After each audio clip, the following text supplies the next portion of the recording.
Boa noite. É com muita alegria que recebemos a todos em mais um Diálogos com a Comunidade, o último evento deste ano.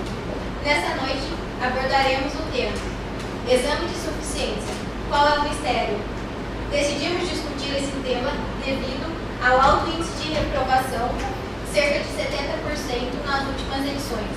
Assim, convidamos o Conselho Regional de Contabilidade de São Paulo, representado pelo professor Dr. Alexandre Sanches Garcia e a professora doutora Adriana Maria Procópio de Araújo, para discutir as possíveis causas do alto índice de reprovação do exame de suficiência e como o uso de metodologias ativas pode melhorar a aprendizagem dos alunos. Alexandre é conselheiro efetivo do CNC São Paulo, doutor em Administração de Empresas pela FGV São Paulo, mestre em Ciências Contábeis e Atuariais pela PUC São Paulo, com graduação em Ciências Contábeis pela Universidade Presbiteriana Mackenzie. É professor universitário e atualmente é diretor da pós-graduação e professor dos programas de mestrado em Ciências Contábeis e de Administração da FECAP. Adriana é professora titular da Faculdade de Economia, Administração e Contabilidade, aqui de Ribeirão Preto. Ela é graduada em Administração de Empresas e Ciências Contábeis. Possui mestrado e doutorado em Contabilidade e Controladoria pela FEA USP. É livre-docente pela USP, pós-doutorada em Educação pela UFSCar e no College of Law. Ao final, o público poderá fazer suas perguntas. Então, a gente vai deixar aqui aberto também, se quiser fazer as perguntas durante a apresentação, também não tem problema. Ressaltamos que este é um evento beneficente, portanto, todos os alimentos e valores arrecadados na inscrição serão revertidos para uma entidade assistencial. Os certificados serão todos enviados por e-mail. Desejo a todos um bom evento. Primeiro, né? Júlia, vamos lá. Sim, professor, por favor. Posso começar? Sou o primeiro aí, né? Tá bom. Então, primeiramente, boa noite a todos, né? Desculpe por não poder estar presente aí, né? Estamos alguns quilômetros distantes, não é isso? Mas ainda bem que temos a tecnologia aqui para nos aproximarmos, né? Então, a gente agradece aqui do CRC pelo convite, por participar desse assunto que é de extrema relevância para a nossa área, né? Para os alunos, para os professores, para as instituições de ensino, né? Que é o exame de eficiência, os resultados, né? Então, acho que é um momento bom, né? Eu até acho bem salutar esse bate-papo que vocês fazem, né? Acho que toda última quarta-feira, né? Alguma coisa assim, né? Muito bacana ter esse espaço aí com a comunidade de alunos. E melhor ainda colocar um tema, esse é um tema que preocupa bastante todos nós, né? Da área da contabilidade aí. Então, inicialmente, é só relembrar aqui, né, como surgiu, né, o exame de eficiência, o porquê que ele surgiu, né. Então, vamos lá, só recapitulando, o sistema CFC, né, o Conselho Federal de Contabilidade, em 2010, através da Lei 12.249, ele instituiu, então, o exame de eficiência, né. Ele já existia antes, lá no início de 2000, mas por força de legislação não havia ainda uma lei que otorgava para o sistema, né, do Conselho Federal então exigir, né, o exame para todos os formados, né, no curso de Ciências Contábeis.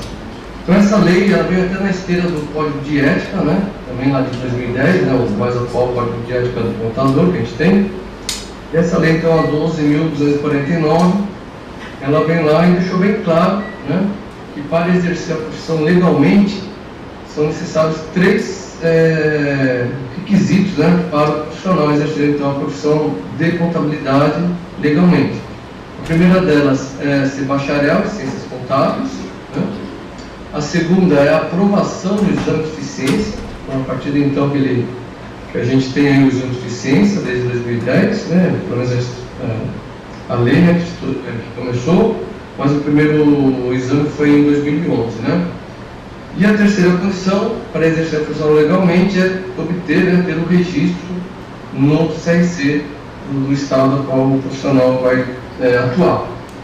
Então, esses 3 requisitos aí vêm na lei de 2010, mas lembrando que as funções, né, que são dos conselhos de classe aqui no Brasil, especificamente no de contabilidade, já estava embutido alguma forma de orientação e, digamos assim, de educação aos profissionais, né?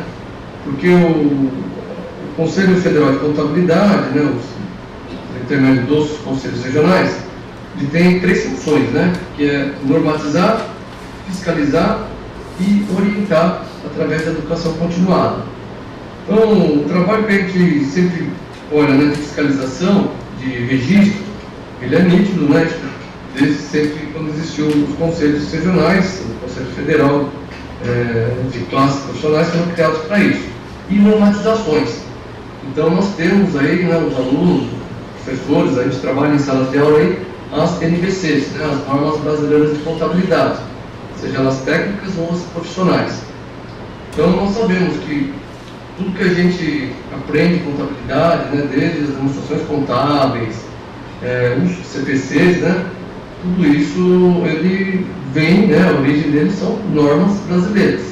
Aí temos os professores, os livros, né, que de uma forma didática vai, então, transferir, explicar o que está nas normas.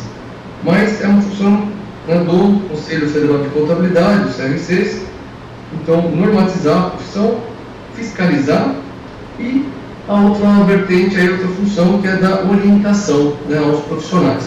Então, essa orientação, ela pode se dar de várias formas, né?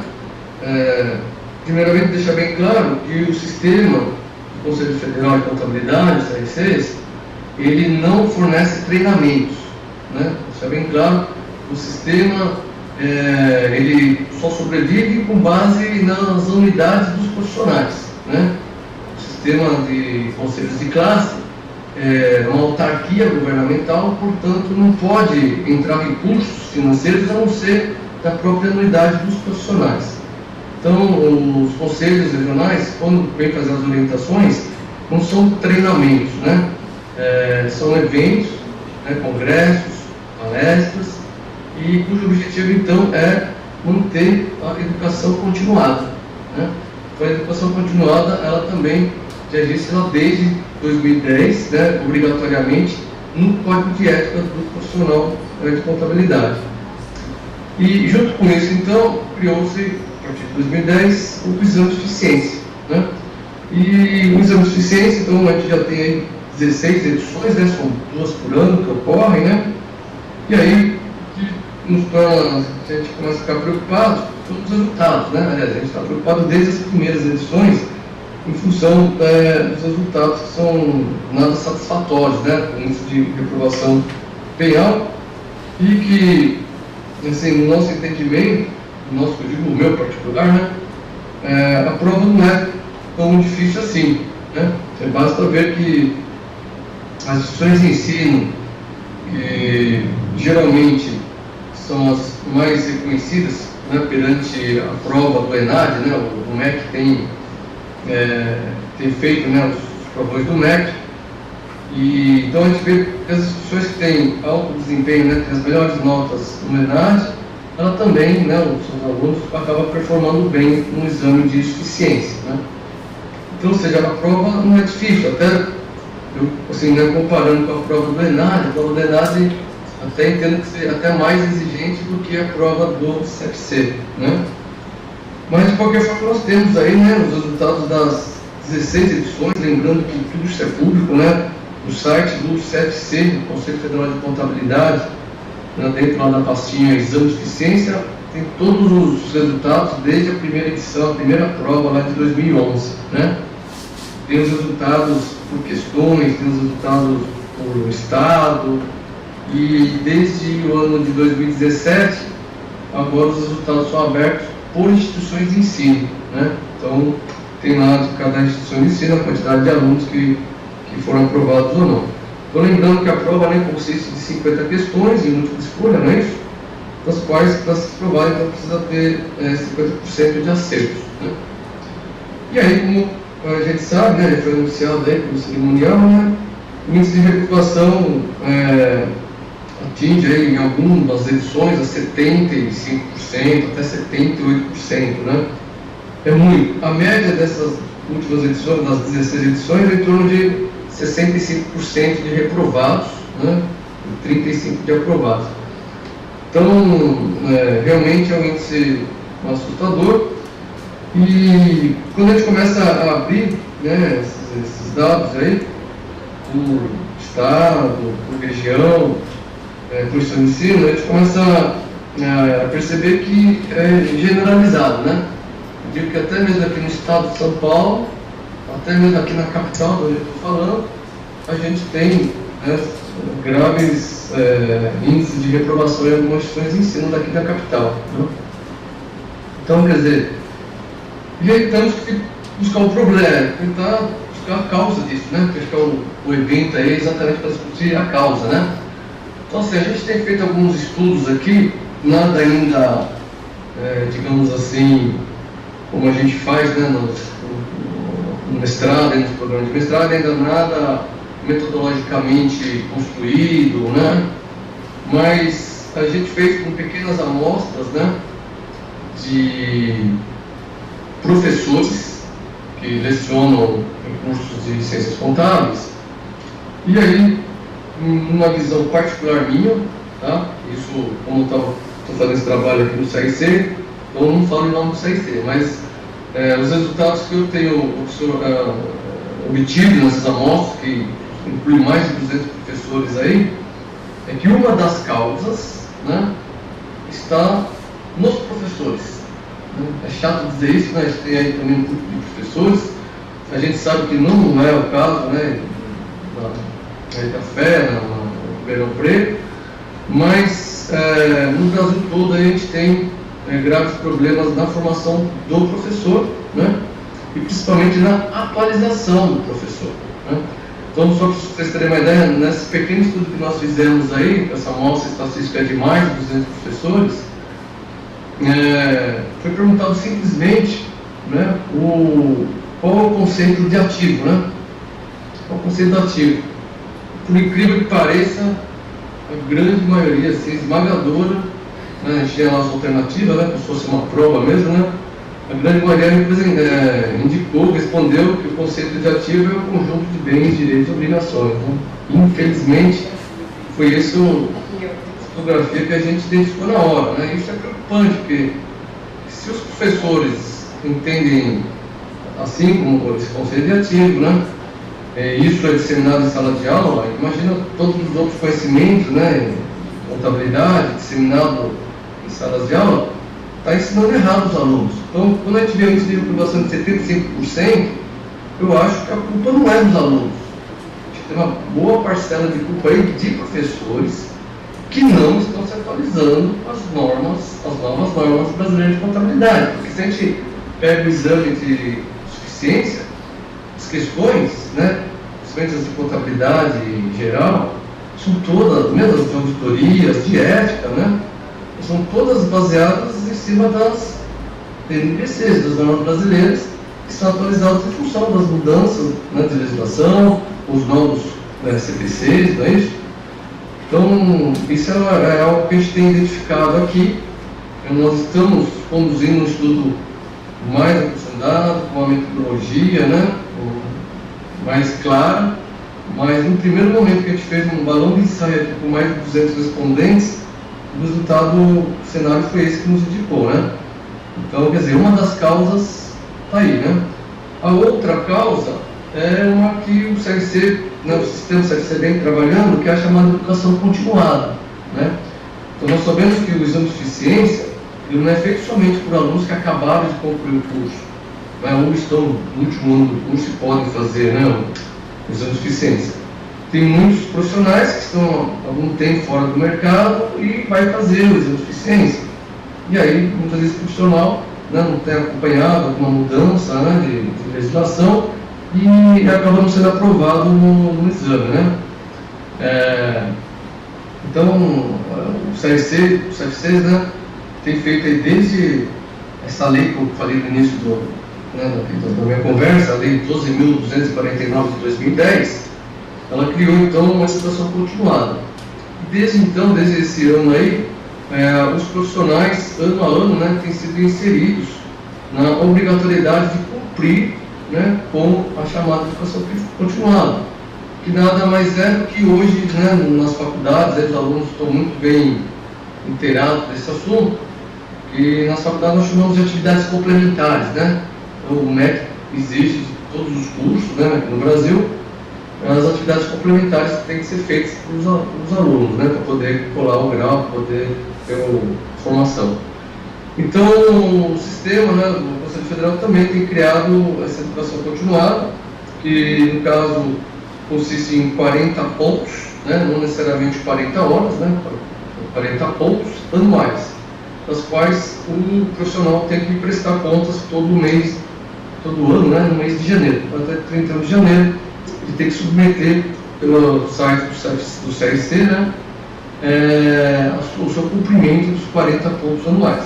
Essa exigência começou inicialmente lá somente para os profissionais de auditoria, mas isso no ano tem sido já gradativo, e a ideia é que todos os profissionais de contabilidade no Brasil todo, e somos mais de 500 mil profissionais, né, registrados, todos devem então anualmente cumprir com a educação continuada, inclusive os professores, né? E aí, então eu acho que a educação continuada, hoje ela está sendo exigida somente para auditores, peritos, contadores de empresas de grande porte, né? A partir do ano que vem também a gente vai ter já mais um acréscimo ainda dentro de contadores, né? Com outra categoria, mas a ideia, assim, o ideal era que todos pudessem, né, estar cumprindo a educação continuada, inclusive os professores, e aí certamente eu acredito, né, que esse índice de reprovação pode vir a diminuir, né? Então é isso, são duas leituras que a gente tem feito aqui, né, pelo menos das causas desses índices de reprovação ser tão altos, né. Agora, o que a gente enfatiza aqui, que é a instituição de ensino, né, elas devem trabalhar, né, com o exame de eficiência, bem, assim, os professores, né, das disciplinas de contabilidade deviam trabalhar com esses exames debaixo do braço mesmo, né, ou seja, nas aulas, nos exercícios, até nas provas, sem utilizar as questões do exame de eficiência, né. Então, no primeiro momento, assim, de imediato, né, se alguém perguntar o que a gente deve fazer, de imediato é isso, eu pegar as 16 provas, né, se a gente fazer a conta de 16 vezes 50 questões em cada prova, tem bastante questão para ser trabalhada aí, né, está lá por disciplina, tem vários livros, né, que tem a resolução dessas questões, resoluções, não só o gabarito, mas resoluções comentadas, né. Então, eu acho que as faculdades, os professores, né, os coordenadores, né, tinham que exigir dos professores trabalhar com essas questões ao longo dos 4 anos de curso, né. Enfim, eu acho que eu tinha para falar isso, de novo, né, os resultados, eu não queria fazer um PowerPoint de apresentação, os resultados estão todos no site do CFC, né, como eu falei para vocês, tem desde 2011, ele está aberto por região, Norte, Sul, Centro-Oeste, Nordeste, Sudeste, está aberto por estado depois, mesmo, e tem, nos 2 últimos anos, está aberto por instituições de ensino, né? Então, ali tem dados suficientes para fazer, né, a análise, só que por ali ainda não dá para identificar a causa, né? A causa a gente tem que, né, descer, fazer um outro trabalho, porque a gente tem começado agora, a gente começou esse ano aqui, exatamente no segundo semestre, a gente começou a fazer uma pesquisa um pouco mais próxima junto aos professores para identificar as causas, né? Mas minha palestra aí, se alguém quiser acrescentar, o professor aí, né, a Adriana mesmo, né? Não sei se é essa leitura que vocês também têm, ou se é algo a mais que vocês podem acrescentar. Nós estamos aqui de ouvidos, né, atentos, para poder melhorar essa estatística, né? É isso, estou aberto para perguntas aí, como vocês vão fazer. Eu acho que eu estou na sequência do movimento do assunto. Professor, a professora Adriana vai continuar Pode ser. Eu acho mais fácil, Alexandre, porque tem algumas coisas que eu vou ligar com a sua fala. Tá ótimo. Tá bom? Tá legal, então. Vamos lá. Deixa eu só sentar aqui. Tem tanta cadeira aqui na frente, né? É muita cadeira, né? Não sei por aqui, então. Você está me ouvindo bem, Alexandre? Sim, estamos vendo bem. Bom, primeiro, assim, muito obrigada pela sua presença virtual aí, né? Infelizmente não está o pessoal, mas já nos atendeu, então a gente agradece aí a sua presença. O pessoal aqui, né, os alunos, os profissionais da comunidade, os professores, né? A gente tem até professoras aqui que vieram de cidades vizinhas, porque é feriado na cidade delas, então elas vieram fazer um passeio. Aos alunos que organizam esse evento, parabéns, viu? Vocês estão de parabéns pela continuidade de um projeto que a gente tem aqui já há algum tempo, né? E é um projeto muito importante porque ele já atendeu muitos temas que a comunidade estava precisando, estava carente. E, enfim, é um projeto aí, eu não sei quantos anos já tem, você sabe, Ju? Mais de 5. Não, bem mais. Provavelmente, mais de 10. Provavelmente está entre 15 anos, mais ou menos, que a gente faz esse diálogo com a comunidade. Com certeza, mais de 15 anos. Agora que a gente está estruturando esse novo formato. A gente fazia uma vez por mês, sempre foi uma vez ao mês, aí os professores, a gente fazia o rodízio dos professores, né? E aí quando começou toda a parte aqui do mestrado e do doutorado, aí a gente encontrou os alunos de mestrado e doutorado. Então é um projeto legal, a gente já teve temas que nós tivemos que ir para a antiga capela, que hoje é um teatro, de tantos inscritos que tiveram, tá? Então é muito legal. Bom, Alexandre, esse tema de hoje é um tema extremamente delicado, na minha opinião. A gente tem algumas situações aqui que eu gostaria de chamar a atenção. É um conjunto de coisas, tanto de problemas quanto possíveis soluções. Eu não acho que a culpa é só do aluno, a culpa é só do professor, ou a solução está só no aluno, a solução está só no professor. E a instituição também aí como a que oferece todas as condições, né? Então, na verdade, existe um conjunto de coisas para a gente entender esse problema e um conjunto de coisas que a gente pode estar melhorando esse processo e tendo um efeito positivo. Nesse conjunto de coisas, o que eu tenho, assim, não só presenciado, mas visto e até ouvido de colegas, é a questão da desatualização dos professores. Isso é um ponto-chave levantado pelo Alexandre. Eu concordo plenamente. Eu vou relatar um caso que eu tive aqui na disciplina, que eu trabalho com didática do ensino superior para os futuros professores que cursam o nosso programa aqui. Pertence ao programa para mestrado, doutorado e aberto também a outros programas. Eu tive um relato de uma aluna que estava ministrando uma disciplina aqui em Ribeirão Preto, recentemente, e ela foi para a contabilidade 2. Então, a turma já tinha tido contabilidade 1, correto? Na contabilidade 2, ela começou a falar de IFRS, enfim, né? CPC. Ela começou a perceber que os alunos estavam em pânico. Aí, dado um momento aí de lucidez, ela resolveu perguntar para os alunos o que estava acontecendo. Eles nunca tinham ouvido falar nessa história. Isso é recente, aqui em Ribeirão Preto. Quer dizer, essa aluna falou: professora, o que eu faço? Eu falei: você vai parar com tudo que você está fazendo e começa a dar contabilidade para eles de novo, certo? Ah, mas a minha é 2, infelizmente você vai ter que dar 1 de novo. Começar tudo do zero. Porque esses alunos não têm noção do que vai acontecer daqui a 3 anos na hora da formação de fato deles. Vai começar o processo errado. Então, volta. Você vai criar um problema com o professor, mas fazer o quê? quê? Chega no seu coordenador, explica a situação e não tem o que fazer, tem que trabalhar de novo o conteúdo. Eu fiz questão de falar esse fato, Alexandre, porque é a realidade no Brasil isso. Então, quando a gente vê um exame de suficiência com resultado de reprovação de 75%, gente, é lamentável. Eu peguei a última prova, estou com a última prova aqui em mãos, é relativamente simples a prova, não tem nada de surpresa, nada de pegadinha, nada de falar, olha, nossa, mas tem um assunto aqui que só quem fez muita, sei lá, disciplina avançada de contabilidade responde não.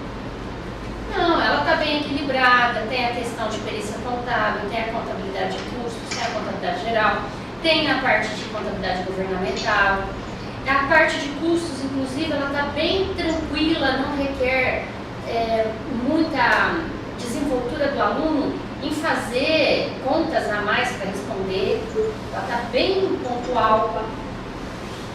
Foi um fato que melhorou, inclusive, né, Alexandre, que no passado as questões de custos eram muito extensas, então tinha muita reclamação. E eu me lembro, eu cheguei a conversar muito com a Roberta Alencar. A gente já tinha feito uma mesa redonda sobre isso num evento, não sei qual evento. Eu ainda sugeri para ela, falei, Roberta, as questões têm que ser um pouco mais simples, porque o grau de complexidade você não vai medir pelo enunciado. E aí você põe um enunciado muito grande, muitas informações, o aluno se perde. Ele já tem aquela pressão, ele já tem toda a questão da necessidade de estar lá fazendo uma prova. É ruim para aquela pessoa que está envolvida no processo. Então, eu não diria que tem que facilitar no sentido de não cobrar, mas tem que facilitar no sentido de medir bem com uma questão mais, eu diria, mais sensata. E eu percebi que a de custos melhorou muito. Esse processo deu uma boa enxugada. Se vocês pegarem as provas anteriores de custos, tinha a questão aqui que era na página, o enunciado da questão. Então, essa questão, essa ideia de que 75% de reprovação é um problema seríssimo, assim como 65% também é um problema, né, você comentou que está em torno disso. E, na minha opinião, essa iniciativa de vocês de buscar quais são essas consequências é maravilhosa. Tem que expandir isso e eu acho que tem que deixar isso como uma preocupação constante do conselho. Tem que buscar as causas. Mas não basta só buscar as causas, vai ter que ter um plano de ação. Né? E aí, aí a gente já começa a ligar os assuntos. E aí esse plano de ação requer que várias coisas aconteçam simultaneamente. O nosso aluno hoje ingressante é um perfil diferente do aluno de 5 anos atrás, no quesito de como ele busca o conhecimento, como ele vai trabalhar com esse conhecimento adquirido. Por quê? Porque a gente tem o fator tecnológico. É um caminho sem volta, maravilhoso, mas a gente tem que aprender a lidar com isso. E o professor tem que aprender a lidar com isso. Ele não é mais aquele professor que dá o conteúdo. Ele tem que só direcionar o aluno para selecionar o conteúdo. O conteúdo está disponível. Está tudo disponível. Há 5 anos atrás, não. A gente tinha parte disponível. Tá? Então, essa é uma frente. E é uma frente pesada, porque formar esse professor é complicado. Reciclar quem está no mercado é pior ainda. Tá? Se aqui, Alexandre, a gente já tem dificuldade de reciclar o professor, porque o professor fala que ele sabe o ponto final, imagina no resto do Brasil. Eu estou falando numa unidade, num ponto. Estende para 1.500, mais ou menos 1.500 instituições de ensino superior ensinando contabilidade no Brasil. Tá? Então, esse é um ponto. Segundo ponto, esse aluno ingressante, que é uma outra frente que tem que ser trabalhada, ele tem que ser orientado desde o primeiro ano que quanto mais profissional ele for, no sentido de buscar a sua competência, melhor será a reputação da profissão. Ele tem que entender que a profissão depende dessas competências. Não adianta fazer um curso de ciências contábeis só porque eu quero, amanhã ou depois, ter a certificação profissional para resolver meu problema aí curto prazo. Eu tenho que adquirir competência porque isso é a profissão dele e é a profissão no conjunto que vai ser melhorada na sua condição para a sociedade.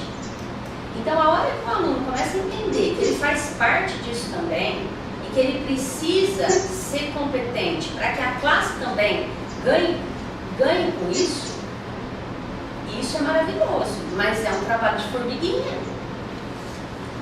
Você pega um aluno daqui nosso, Alexandre, é um aluno que normalmente teve um processo de seleção mais acentuado para entrar, então tem um perfil bom. Ele é um aluno que vai trabalhar cedo também, mas mesmo trabalhando cedo ele consegue fazer um curso bem feito. Agora você pega na região de Ribeirão Preto, o aluno que vai para uma instituição de ensino superior particular, fazer um curso de ciências contábeis, normalmente é aquela pessoa que já está no mercado de trabalho. Ele trabalha 8, 9 horas por dia. Aí ele vai fazer um curso noturno. Ele vai fazer esse curso noturno meio que empurrado, certo? Meio que para cumprir uma obrigação. Para falar, olha, vou ter uma profissão regulamentada, vou ter um diploma superior, mas o aproveitamento desse aluno, desse curso noturno, nós como professores, nós temos que reinventar todo dia para que ele tenha a mínima condição de aprender o básico. Isso acontece na região de Ribeirão Preto. Eu tenho aqui alguns professores que podem, inclusive, reforçar isso depois, né? O Céu é uma delas. Que a gente chega numa situação que o aluno, ele está ali, às vezes, só para, talvez, conversar um pouco com o colega de sala, ou ele está tão cansado que ele não está nem conseguindo conectar o que está acontecendo na sala de aula. Ou ele tem outras preocupações e que ali é mais um fardo para ele. E você tem um aluno que está lá realmente para aprender, mas é o inverso, é a minoria. Então essa é a nossa realidade do Brasil. Trabalhar essa outra frente, agora como fazer isso, são desafios, né? E aí vai muito pela motivação da profissão, tá? A frente dos professores é competência. À frente dos alunos é a motivação de profissão, é mostrar para esse aluno o que ele pode ser daqui 4, 5 anos. É trazer ex-alunos para mostrar essa profissão, é trazer exemplos de mercado, é fazer como a gente faz com criança, todo dia falar isso para ele ter gosto, para ele pegar essa desenvoltura. E aí ele consegue entender, ele consegue buscar essa competência, tá? E também não é só uma frente falando que um professor tem que fazer, é um conjunto de coisas que os professores e a instituição devem fazer.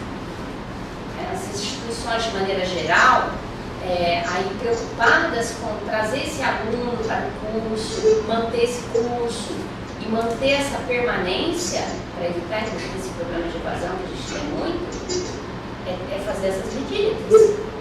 Eu trabalho com uma disciplina aqui, Alexandre, de optativa, sexta-feira à noite, de 2 créditos. Adivinha quem que aparece nessa disciplina? Só o aluno que precisa cumprir 2 créditos, certo?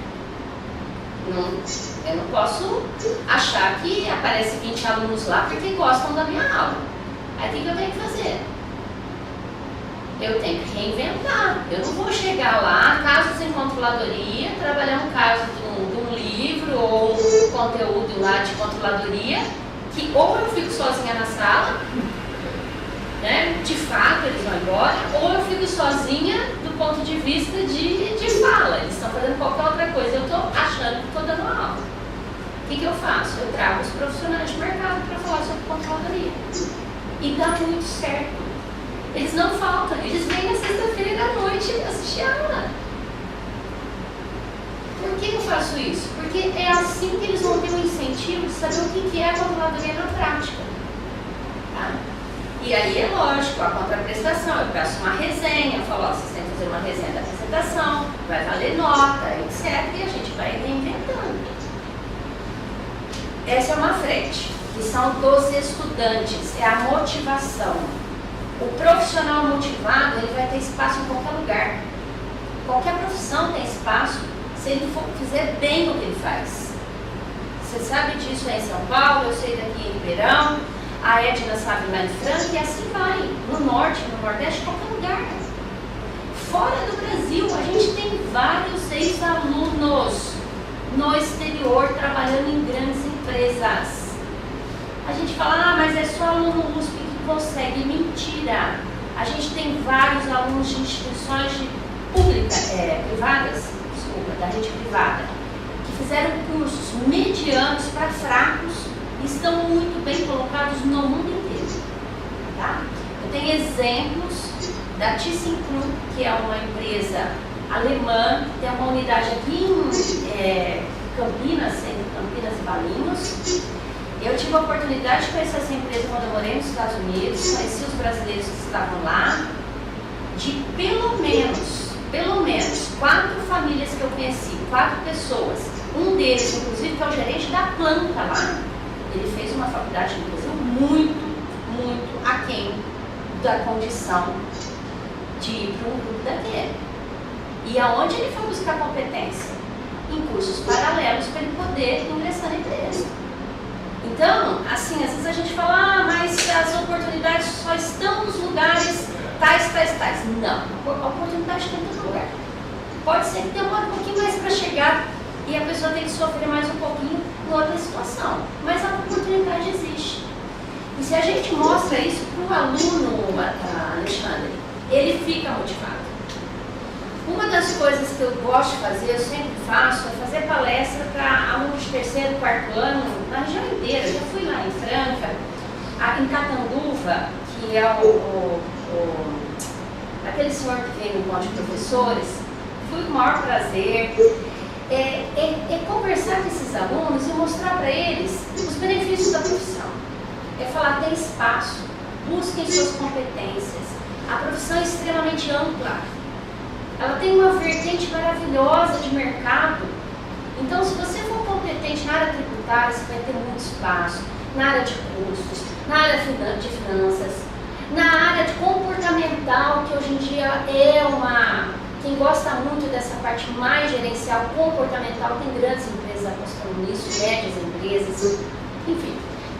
E aí é para demonstrar para esse aluno que ele pode sim buscar sua competência e ser um profissional firme e forte no mercado.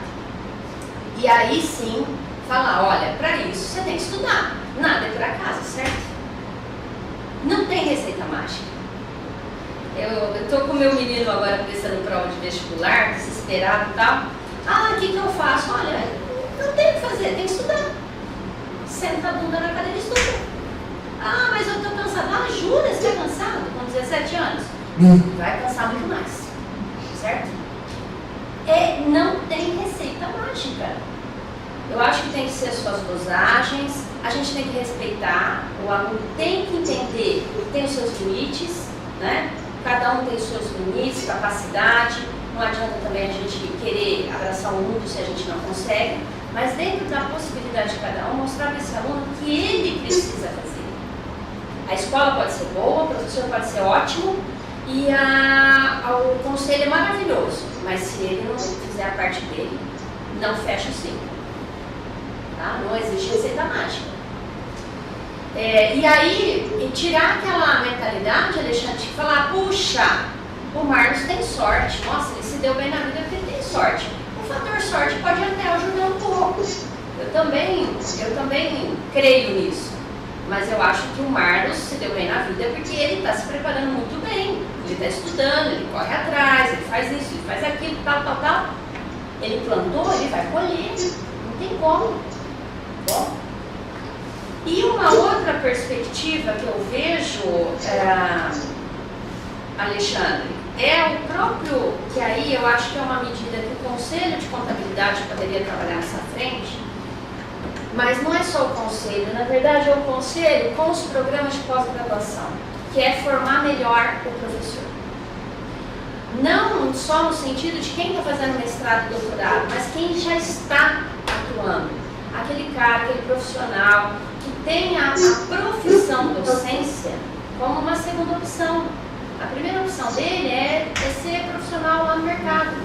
A segunda opção, e até às vezes por gosto, ele leciona numa faculdade à noite. Esse cara é maravilhoso do ponto de vista de trazer o que está acontecendo no mercado para a sala de aula, tá? Mas esse cara, ele precisa também ter a competência como professor, assim como o que fez o mestrado, assim como o que fez o doutorado, assim como a pessoa que está lá há 30 anos está um pouco acomodada no sentido da própria formação continuada, que não é a imposição do conselho ou de qualquer universidade fazer a educação continuada. A educação continuada é uma necessidade de cada um de nós, profissionais. E aí, a partir do momento que o professor ele é visto como um profissional, a profissão dele é ser professor, não é hobby, né? Não é aquela história, o que você faz na vida? Eu sou professora. Além de dar aula, você faz mais alguma coisa? Essa pergunta é clássica, né? Além de dar aula, você faz mais alguma coisa? Não, só passo o tempo, né, dando aula.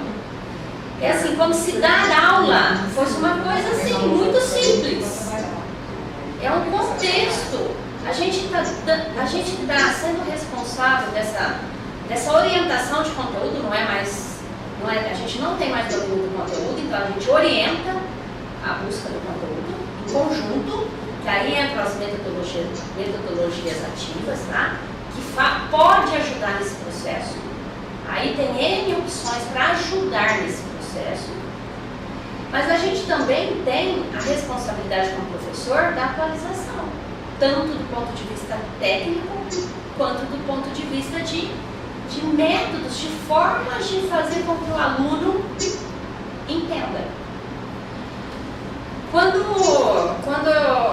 vou fazer um paralelo para finalizar essa parte aqui do exame, vocês vão entender.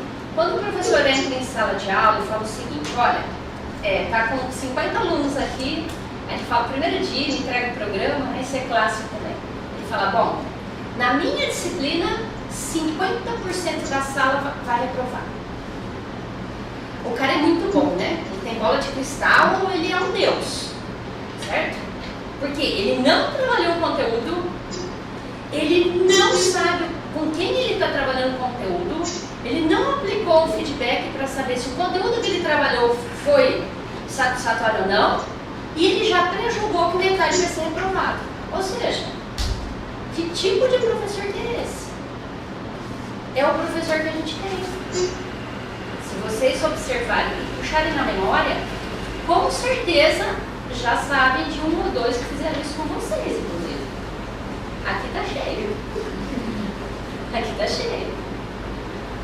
Esse tipo de cara é um problema para a questão da reprovação, porque acha que a ferramenta de nivelar alguém é reprovação. Não é.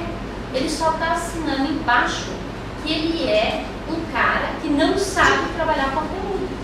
Ele está sendo ineficiente, porque ele não está fazendo com que as pessoas entendam o que ele quer fazer, o que ele quer ensinar.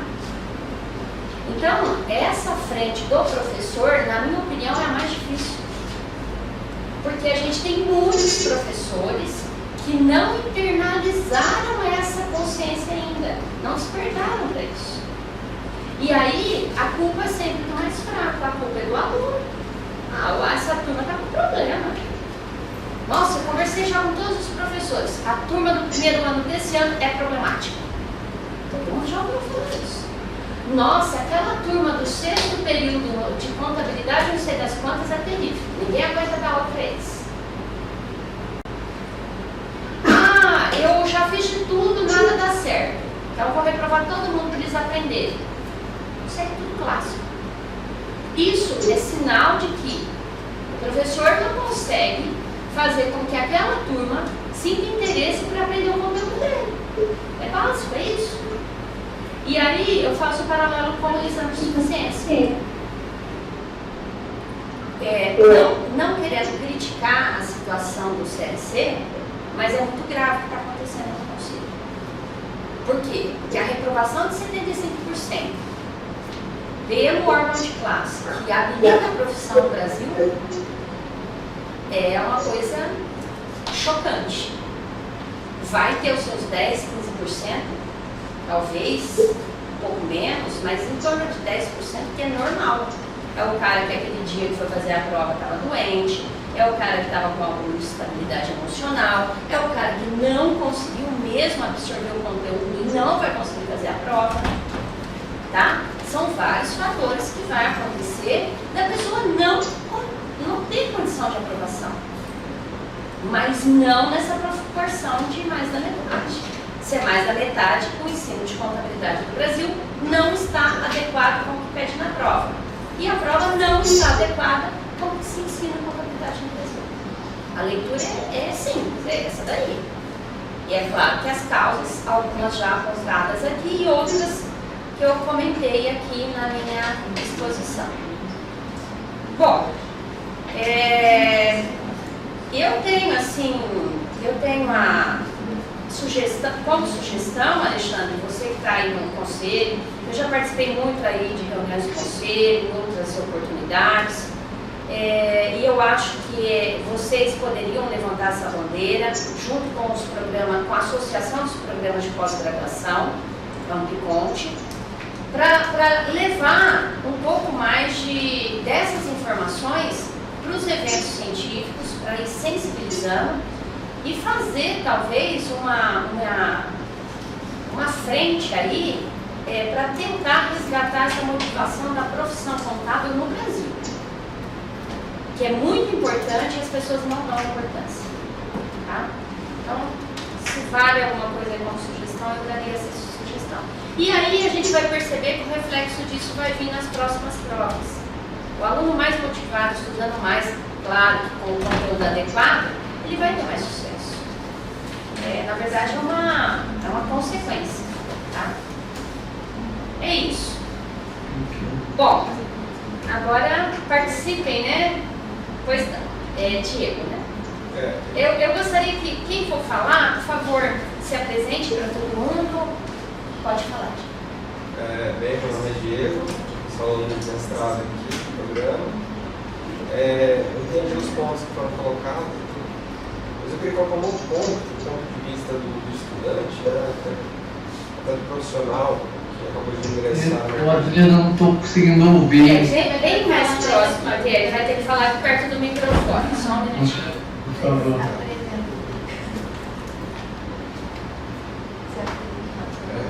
Isso, pode falar então. Pode se candidatar. Agora, fala assim, bem alto, sabe? Como se estivesse muito bravo.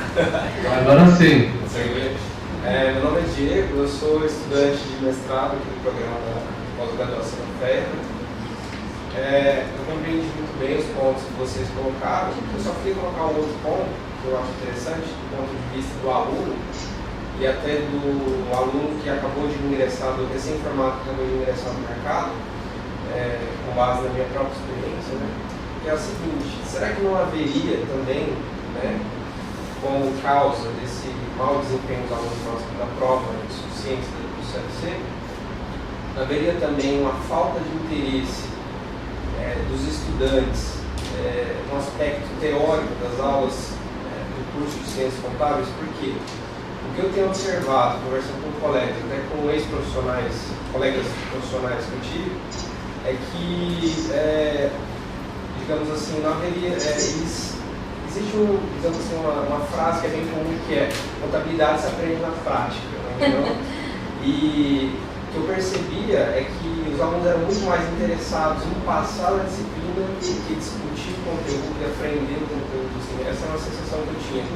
E na prática, eu trabalhei na PwC e muitos auditores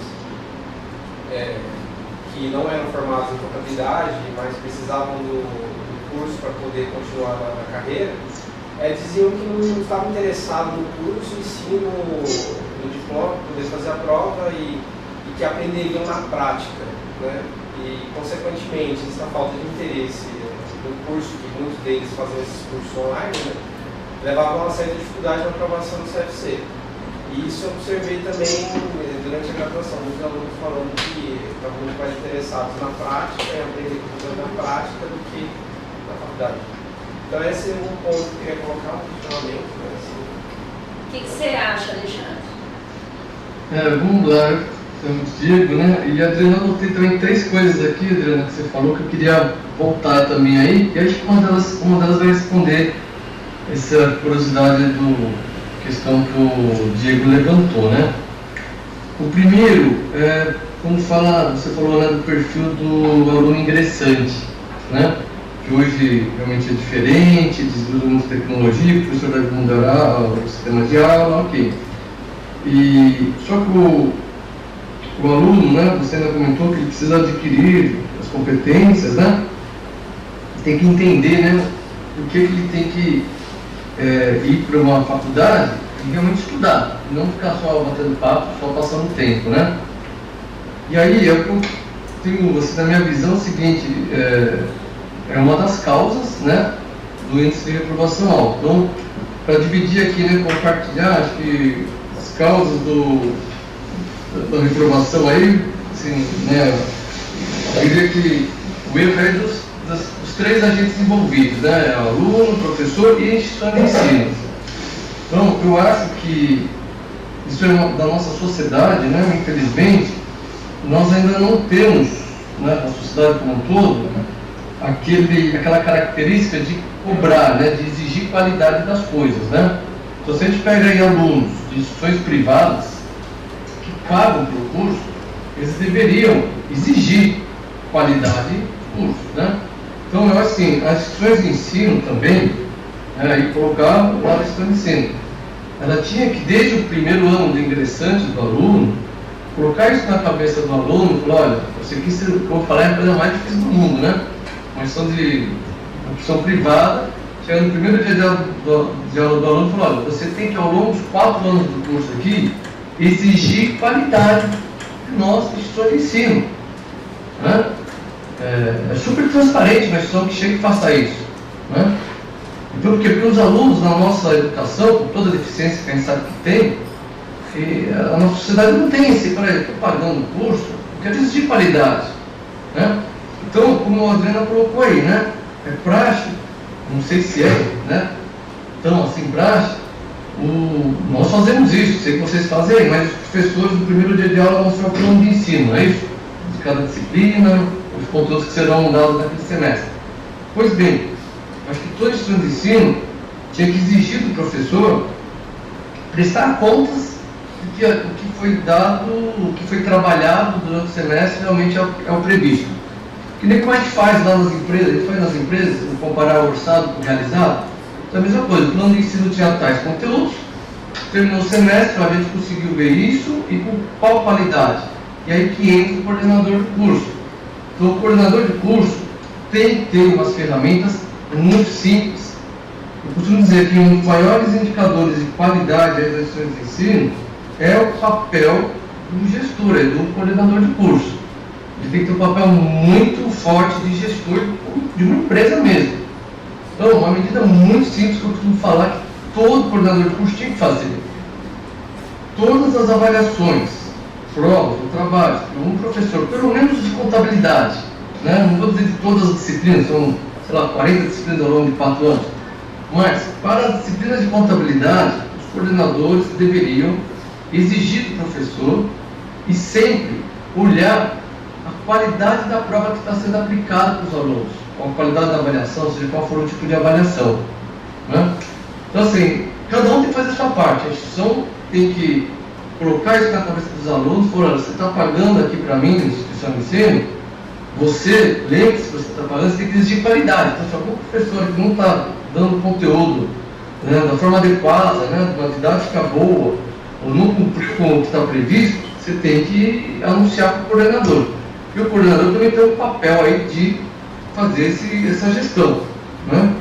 Então, assim, todos são culpados, né? De novo, é a instituição, o professor e o aluno. O aluno tem que ter essa mentalidade de exigir qualidade, coisa que a gente hoje não tem aqui, né? Outra coisa, Adriana, você falou também de motivar o aluno, né, a respeito da profissão. E aí, realmente, somos nós, professores, né, o sistema CRC. Hoje eu vou dar um exemplo. Hoje eu vi na televisão uma propaganda do Conselho Federal era de uma outra classe. E assim, era um horário nobre, né, horário de almoço na TV Globo. Era do Conselho Regional, não vou lembrar de qual que é agora. Mas eu falei, de engenharia, é verdade, Conselho Regional CREA. Uma propaganda na televisão, no horário da Globo, deve ser caríssimo, né? Então, ou seja, também tem que fazer esse tipo de aparição, né? E eu acho que nós, professores, a gente tem que motivar assim, o aluno com vários exemplos, né, de pessoas que, né, se deram muito bem, fazendo contabilidade. E eu costumo dar muito exemplo aqui, vocês conhecem, o professor oriundo da USP, o professor Nelson Carvalho. Vocês conhecem? Todas as oportunidades que eu tenho em sala de aula, falar do exemplo do Nelson Carvalho, contador, né, exemplar nosso aí hoje, comandando a maior empresa do Brasil, né, tentando sanar tudo o que aconteceu lá na Petrobras, né? Ele nada mais é que o presidente do conselho de administração, tá? Que foi importante, né, um contador, né, dando as cartadas e colocando a empresa em ordem, né? Então, o exemplo maior que a gente tem aí, eu acho, hoje, é o nosso Carvalho. E aí, só para finalizar também, Adriana, você tem falado aí, o papel do CRC nisso, né? Então, o que o CRC pode fazer? Aí tem que tomar muito cuidado, que a gente, eu, né, vivi muito tempo fora do CRC, e estando no CRC, a gente começa a enxergar os limítrofes, né? E um importante limítrofe que tem dentro do sistema CRC é o seguinte: a anuidade é paga por profissionais. Então, o CRC, ele não pode fazer ações, iniciativas, ou até, falou assim, gastar, né? Colocar investimentos, né? Ter dispêndios, por exemplo, com estudantes. Não faz sentido, né? Imagina, eu pago anuidade, né? Os auditores, o período, todos os profissionais pagam anuidade, o CRC pega e vai dar uma atenção para um estudante. A gente faz isso, né? A gente reserva 10% de todos os eventos que nós temos, seja em congressos, palestras, né? Tudo tem 10% das vagas do nosso espaço aqui, que é um espaço grande, é reservado para estudantes que se cadastram, né? E queiram presenciar esses eventos. Então, eu costumo dizer o seguinte: a ideia que você deu, o CRC se aproximar dos cursos de pós-graduação, por exemplo, né? A gente tem que fazer isso com muito cuidado, porque um profissional, e a grande maioria dos contabilistas, estão no mercado, não estão no ambiente acadêmico, educacional, não é verdade?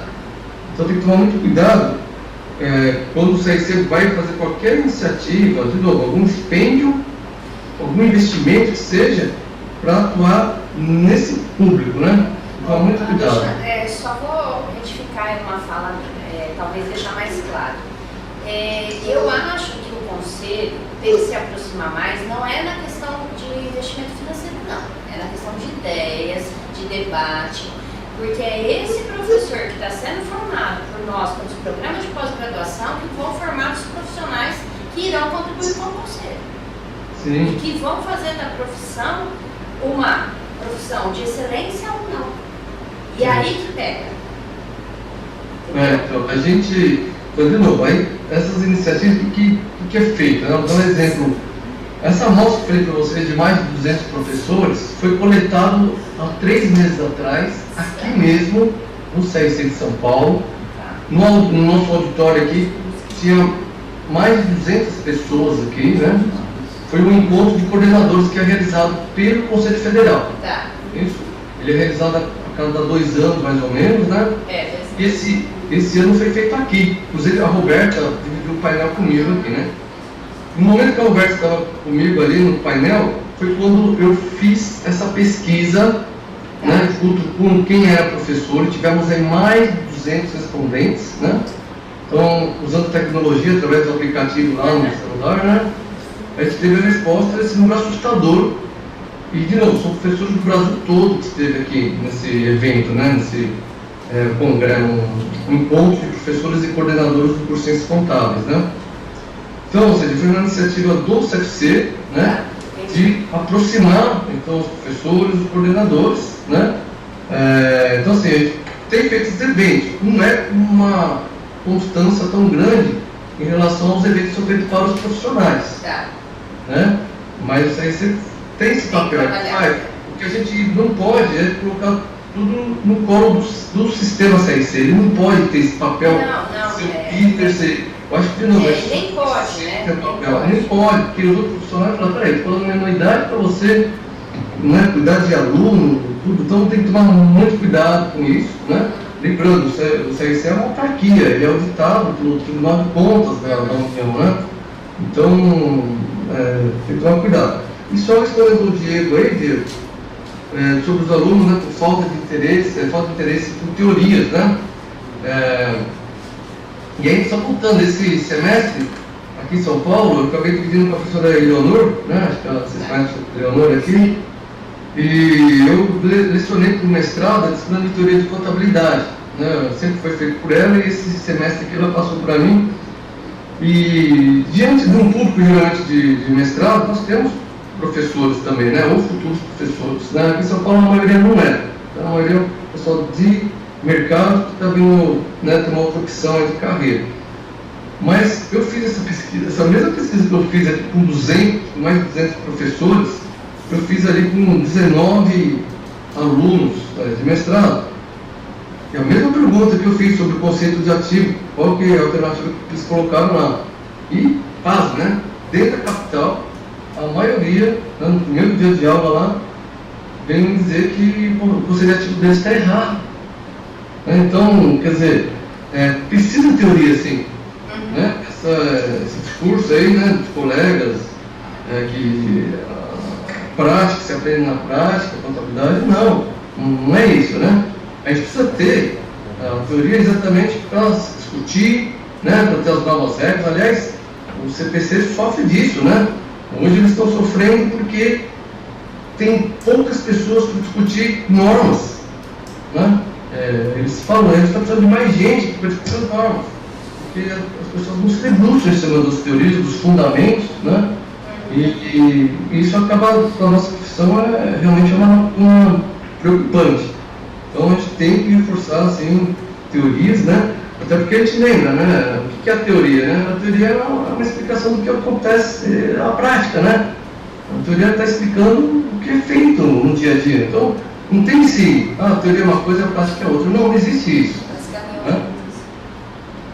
Então, assim, só fazendo, recapitulando aí o que a Adriana falou, já estou anotando aqui, e do Diego, né? Mas estamos abertos aí para mais questões aí que a turma vai falar.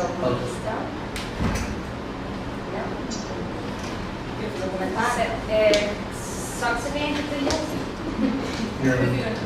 Queria dar testemunho, posso? Boa noite, professor. Boa noite. Eu fui professora, terminei o mestrado em 2016 e fui ser professora numa faculdade particular próxima a Ribeirão Preto. E eu tive assim, várias experiências assim, frustrantes como professora na instituição. Primeiramente, aquela questão que nós brincamos, que o aluno pergunta o que a senhora faz e tudo. Um aluno me perguntou com o que eu trabalhava. Eu falei, eu trabalho ministrando. Isso é uma questão, eu acredito que envolvida na instituição privada, de que a maioria dos professores, eles não são professores em tempo integral. A prioridade deles é trabalhar no mercado durante o dia. E à noite eles vão ministrar aula na faculdade. Então isso acabou criando, eu acredito, esse estereótipo de professor que talvez não tenha emprego só da aula, entende? E alguns colegas, eu ficava observando, eu tenho interesse nisso, e perguntava para alunos também, sem citar nomes, o conteúdo que eu aprendi em sala de aula, porque eu tive uma dificuldade. Eu cheguei no 5º semestre para ministrar a societária e os alunos não sabiam débito e crédito. E quando eu fui perguntar o que aconteceu, muito mais grave do que não saber FRS, eles falaram que a professora deles era uma professora formada em economia. e que ela deixou claro que ela não sabia ensinar débito e crédito, que eles iam ter que aprender sozinhos. Então, existe isso também, de colocar um profissional, nós vemos isso muito em matéria de perícia. Eu, por exemplo, eu não sou perita. A primeira matéria que eu ministrei foi a matéria de perícia. Ou seja, isso acaba influenciando o aprendizado do aluno. Se você pega um profissional de perícia que tem casos, tem prática, ele ministra uma aula muito melhor do que eu, que sou iniciante. Então, existia isso. Eu, então, ensinei a esses alunos os conceitos de débito e crédito, e depois ouvi de uma outra professora que os mesmos alunos citaram que não sabiam débito e crédito. Mas eu ensinei, eu voltei todo o conteúdo, e aí já é uma questão do aluno não aproveitar o conteúdo, né? Então, quando questionado do aluno o que o professor ensinava em sala de aula, ele ensinava um conteúdo. Em outra disciplina que o mesmo professor ministrava, ele ensinava o mesmo conteúdo. Ou seja, em intermediária e na matéria de custos, o mesmo conteúdo. Porque o que acontece? Essa pessoa não senta para preparar uma aula. Quando eu comecei a ministrar, eu demorava 2 dias para preparar uma aula. Porque existia todo aprendizado, aquele medo do aluno fazer uma pergunta e eu não sabia responder. Uma pessoa que está no mercado, eu sinceramente eu não acredito que ela dedique aí 2 dias no início da carreira de docência para preparar uma aula. Com aquele medo de... Só um minutinho. Ô, Alexandre, eu vou passar já para a Luciana de novo, ela vai continuar o relato dela, que eu sei que ela gosta de ela vai relatar mais uns 2 casos. E aí, provavelmente vai ter alguma outra pergunta aqui. Eu tô com um problema familiar para resolver e eu tenho que sair agora, senão não dá tempo de eu buscar minha filha que está fora no acampamento e está chegando. E ela quer que esteja na hora que ela chega. Então é um problema assim. Mas assim, é um assunto que a gente teria aí debate por umas 5 horas pelo menos. Eu tenho um monte de coisa que ligaria isso aí. No encontro de professores a gente teve a oportunidade de falar muito. Ontem com a Vilma o dia inteiro, a gente está terminando o livro sobre didática, tem muito ponto que a gente está discutindo sobre isso. Enfim, eu me coloco à disposição para conversar a hora que vocês quiserem, tá? Do conselho. Como eu te disse, já fui muito aí, já tive muito contato com o pessoal. A gente está à disposição aqui na FEA também, tá bom? Tá ótimo. Eu vou deixar Obrigado. você interagir aqui com a Luciana e com a turma e vou passar para a Júlia agora, que é a nossa assistente para assuntos especiais aqui. Bom, obrigada, viu? Ok, obrigado, Adriana. Pode continuar, Luciana. Eu já estou terminando, professor, não vou mais contar calma. Não, pode contar. Inclusive, conta na sala de aula invertida. Pode contar. Eu ministrei a sala de aula invertida e houve uma boa aceitação dos alunos, assim, mas também uma estranheza deles, porque eles tiveram que estudar em casa. Nós tivemos um artigo, inclusive, sobre essa técnica que eu apresentei, que eu apliquei. O que seria isso? A sala de aula invertida, nós já fazemos no mestrado e doutorado. O aluno vem para a sala estudar. Ele estuda, ele só vem tirar dúvidas, ele vem para a prática, ele vem fazer exercícios, ele vem interagir com os colegas. E o professor fica fazendo intermediação desse tipo de aula. A crítica foi, eu tenho que dedicar tempo para estudar isso em casa. Então, assim, houve um efeito reverso, que às vezes a gente acha que não existe, mas ele existe. Porque esse aluno, ele não tem a cultura de estudar em casa antes de vir para a aula. Como a professora disse, a maioria trabalha e é evidente que eles estão cansados durante a aula, mesmo tendo interesse.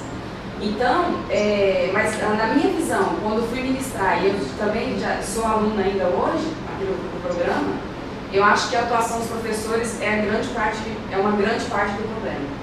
E a coordenação de cursos, por exemplo, eu entrei numa sala de aula, isso foi dito na entrevista, eu nunca ministrei uma aula. Meu objetivo de vir ministrar é aprender a ser professora, sei lá, ver se é isso que eu quero.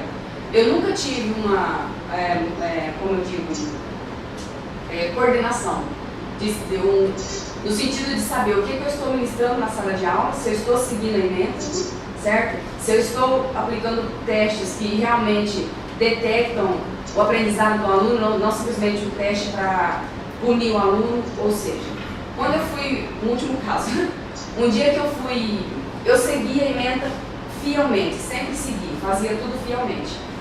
Em uma semana eu fui substituir um professor, faltavam aí uns 4 dias, eu perguntei para ele o que eu vou ensinar, porque eu preciso me preparar, não quero ir para a sala de aula, porque a matéria não é matéria que eu ministro e tal. Não, fica tranquilo, mas o que você vai ensinar, né? O que tem na ementa? Que ementa? Eu não olho ementa. Ele não olha alimenta.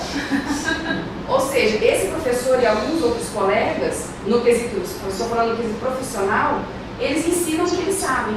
Ele entra em 3 disciplinas diferentes e ele ensina custos, porque custos é o que ele sabe. Um exemplo assim, que foi o que eu observei lá. E aí, quando você está nesse ambiente, você quer fazer as coisas certas, você está mais ou menos sozinho ali. Você começa a ser taxado de professor com Caxias, sabe? Quer fazer as coisas certas, quer obrigar o aluno a vir na aula. Eu já ouvi isso da boca dos meus colegas. Você quer obrigar o aluno a vir na aula. Enfim, é a nossa cultura. Tá bom, então é Luciana, né? O Celso. Ai, sai daí. Então eu anotei aqui, vou falar, então só para me programar, gente, é o seguinte, é às 21 horas, eu vou ter que sair também, porque eu tenho aula, eu tenho que estar dentro da sala de aula às 9h20, né? Embora é aqui pertinho, mas então, mais alguns minutos aí que a gente tem, né? Mas você tocou alguns assuntos, eu anotei aqui, que é interessante a gente falar, e como a Adriana falou, né? São assuntos que tem para gente discutir por muito tempo, né? E eu até posso ter não vou dizer uma provocação aqui, mas depois com a Adriana a gente poderia continuar esse assunto, os professores interessados ali, né? A gente continuar, nem que a gente, por e-mail, por WhatsApp, a gente falar com a Adriana, né? Para a gente, de repente, até estreitar melhor esse assunto aí, né? A gente tem muito interesse aqui no CRC, e eu particularmente também como professor. Mas vamos lá, um dos problemas que você colocou aí é o fato de professores de outras áreas ministradas estudantes de contabilidade. Esse é um problema, é uma realidade que tem no Brasil todo, né? Até pela falta do profissional de contabilidade em atuais sala de aula, né? Em locais mais distantes. O CRC chegou a exigir, né, uma das prerrogativas, né, da profissão, que para exercer, para lecionar disciplinas de contabilidade, tem que ser contador com CRC. Né? Isso daí, assim, é muito polêmico, né? Porque aí o professor tem que ter a unidade do CRC, aí tem um monte de... tem lugares que não dá, porque realmente não tem, né, professores lá de contabilidade. Então, assim, é um assunto muito polêmico, mas, de novo, aí volta para a instituição de ensino, coordenador, que teria que colocar professores de contabilidade para ministrar disciplina de contabilidade. Né? Isso daí tem muita discussão. Um outro item que você falou lá, o exemplo que você deu de perícia, né, o fato da perícia, sem ter conhecido, né, o campo mesmo. Aí é o seguinte, aí tem uma coisa que a sociedade nossa também não está acostumada aos empresários, aí é uma culpa um pouco dos empresários também, né? No meu mundo ideal, né, eu acho que, por exemplo, os professores, aí tem que ser todo mundo, né, gestores de ensino também, todo mundo colaborar, durante um período, sei lá, 3 meses, 6 meses, whatever, aí, o professor poderia, né, ficar dentro de uma empresa, junto com um escritório de perícia, um escritório de contabilidade que faz perícias, e o professor ficar ali durante, como se fosse um programa, um estágio mesmo, ali durante 3 meses, 4 meses, o que for, né, para ele trazer esse conhecimento depois para dentro da sala de aula. Então, assim, precisa ter o professor tem que ser humilde, né, para reconhecer que ele tem que ir lá, sim, aprender, né, e as empresas têm que abrir as portas, né, para receber um professor, olha, vai estar aqui, né, assina um contrato, aí a gente já tentou conhecer um monte de coisa aqui, parece que tem depois questões trabalhistas, isso e aquilo, ou seja, faz como, sei lá, um trabalho voluntário, assina termo de confidencialidade, né, ou seja, mas era importante que tivesse isso, né, o mercado abrir as portas, o professor ter a humildade de reconhecer e ir lá aprender uma habilidade ali, né. A aula invertida a nossa situação no Brasil, especificamente no curso de Ciências Contábeis, é difícil, né? É difícil porque você constatou isso daí, né? A aula invertida exige um preparo para o aluno inicialmente. Se o aluno trabalha durante o dia para estudar à noite, ele não tem tempo para se preparar para a aula. Então a aula invertida é perfeito, mas precisa saber em qual ambiente isso pode ser dado, né? Um curso onde a aula é matutino e o aluno não tem uma atividade no período da tarde, ok. Agora, se eu não tenho, né, um estágio, aí fica mais difícil. Então, eu não sei, a aula invertida no nosso cenário, eu digo aqui na capital nossa, é extremamente difícil, né? A gente não consegue, realmente. O aluno fala, não tenho tempo de me preparar antes, né? A gestão para o coordenador, né, você deu um exemplo aí, eu também dei um exemplo ali atrás, eu acho que é uma tarefa muito simples, né? Então, aí vai de novo o peso da instituição. A instituição de ensino tinha que ter, né? Infelizmente, muitas instituições de ensino são amadoras nisso, né? Elas tinham que ter esse papel de gestor mesmo, né? E exigir do coordenador que ele faça o papel de gestor. Então, o que é em administração? A gente aprende na administração, nas 3 funções básicas da administração: planejar, dirigir, né? Executar e controlar. O controle é uma função inerente de todo o gestor. Então, se o cara é o gestor de um curso, é o coordenador de um curso, ele tem que controlar aquilo lá. E qual que é o controle mais básico? Olha, é o que eu falei aqui no exemplo, a gente tem o orçado realizado. Não vou falar em termos de números, né, de orçamentos, né, de uma empresa. Mas no nosso caso, né, de professores, de instituições de ensino, o que é o orçado? É o plano de ensino. Está previsto trabalhar com esses conteúdos. E qual que é o realizado? O coordenador tem que ir atrás. Tem que saber se o professor está trabalhando com a emenda. Aí não cai nisso que você acabou de, na sua última fala aí, né, dizendo que tem professor que falou, não, é possível emenda. O coordenador tinha que chegar lá e acabou, tchau. Né? Então, assim, o coordenador tem um papel fundamental aí na qualidade do ensino. Então, ou seja, a gente consegue identificar várias causas, eu acho, tudo isso que você até colocou aí, 5 casos aqui, mais do que a professora Adriana colocou aqui, e o colega aí, o Diego, que falou, tudo isso daqui são causas, sim, para esse número alto de reprovação no exame de eficiência. Né? Se a gente analisar, parar, né, olhando cada um desses que a gente discutiu aqui, tudo isso aqui vai refletir no índice de reprovação. Aí eu pergunto, o índice de reprovação é só culpa do aluno? De forma alguma. Esse 75% que a gente tem de reprovação é culpa do aluno? Acho que é todo mundo, né? De novo, a sociedade, né, o aluno tem que exigir qualidade, a instituição de ensino tem que estar preparada, que vai receber essa exigência, né?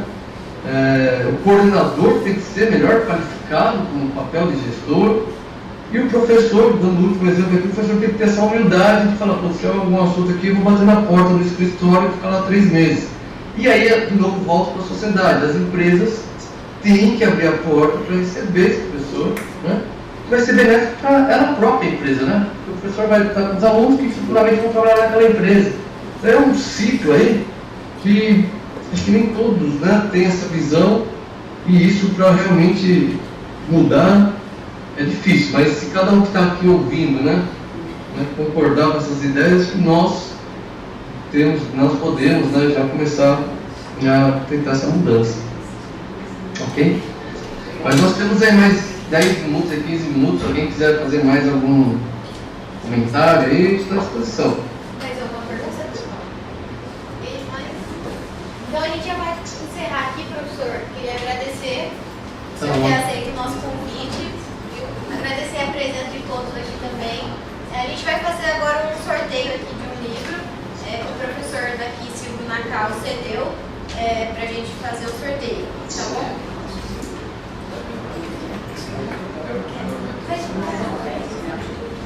E o senhor fica à vontade, professor, se precisar sair para a aula, a gente agradece muito a presença.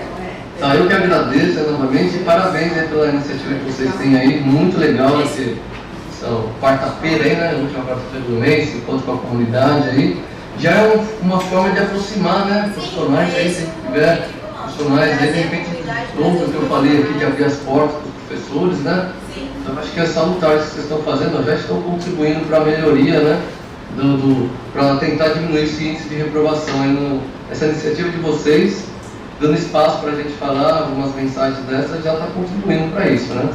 Mas eu acho muito obrigado aí, e estou à disposição quando precisarem. A Adriana já sabe já do que eu fico lá, no meu caminho, ou até pelo próprio CIC, a gente pode voltar a falar mais vezes. Okay? Maravilha, tem um ano que vem todo ainda para a gente organizar e com certeza a gente vai chamá-lo novamente. Tá ótimo. Muito obrigada.